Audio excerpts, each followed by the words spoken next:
আমরা এখানে sine theta বের করবো, সব দেওয়া হইতেছে।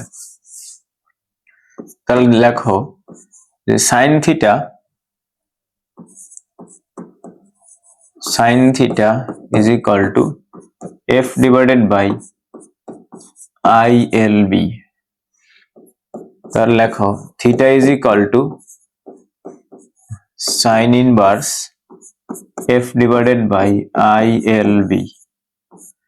ঠিক আছে, আচ্ছা সো লেখো সাইন ইনভার্স এর মান হচ্ছে কত 8.5 ইন্টু 10 টু দি পাওয়ার -3, আর আই এর মান হচ্ছে এখানে 3 এম্পিয়ার, 3 ইন্টু এল এর মান বলা আছে 40 সেন্টিমিটার, সো মিটার নিয়ে যাও 10 টু দি পাওয়ার -2 করে দাও, আর ইন্টু